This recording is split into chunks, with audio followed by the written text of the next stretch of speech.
The Great Fairy Tale Disaster by David Conway.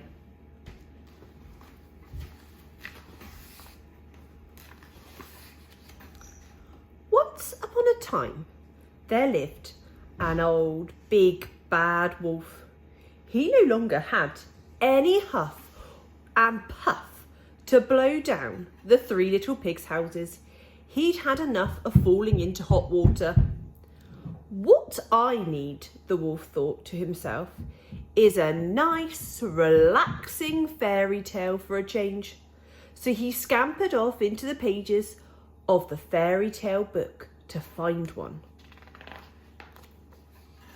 Cinderella was busy weeping and hadn't noticed the wolf's dark shadow appear on the doorway. "I want to be in your tale," he growled. "Of course," stammered frightened Cinderella. "Take my place." Just then the fairy godmother arrived. "I know you'd love to go to the ball," she said to the wolf, "and so you shall." There was a flick of a wand and a burst of light. "Wolves don't wear dresses," cried the wolf, hobbling off in glass slippers to find a different tale.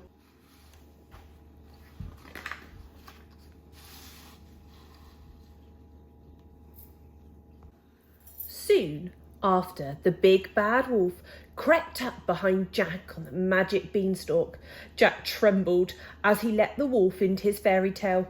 The big bad wolf was climbing up the beanstalk when he saw two huge feet and heard a horrible giant voice bawling, "Fee, fi, fo, fum." "This tale's too scary," cried the wolf as he slid back down the beanstalk to find another one. Then the big bad wolf found Sleeping Beauty snoring softly in her bed. "Wakey, wakey," he snarled. "Out you get." There, like the big bad wolf lay, so beautiful that the prince could not turn his eyes away. He knelt down and gave the wolf a kiss. "Yuck!" spluttered the big bad wolf. "I hate being kissed." So he dashed away to try his luck elsewhere. The big bad wolf ran to the three bears' empty cottage in the forest.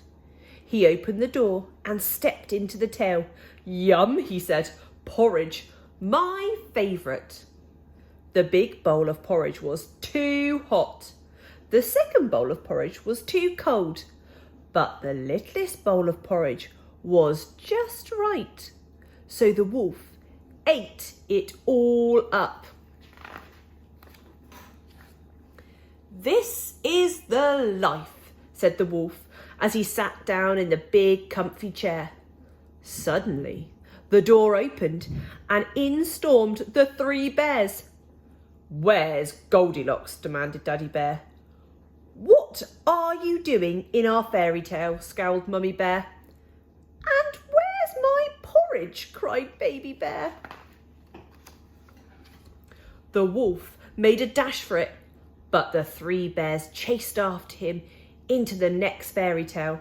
"Rapunzel, Rapunzel, let down your long hair," called the prince. And then the next. "Who's that tripping over my bridge?" roared the troll. "I'll eat you for breakfast." And before you could say, "Mirror, mirror on the wall, who's the fairest of them all?" there was chaos and confusion everywhere.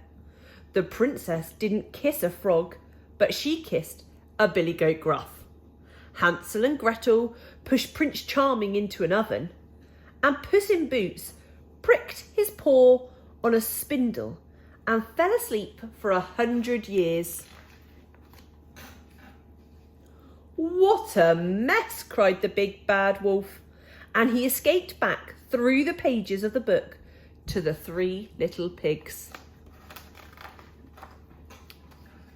"Little pigs, let me come in. huffed the big bad wolf. "No, not by the hair on our chinny chin chins," said the little pigs. "We will not let you in." But the wolf had already clambered up onto the roof and he was coming down the chimney, only to land splash in a pot of hot water. "Oh, not again," cried the wolf. And that was the end of the fairy tale troubles.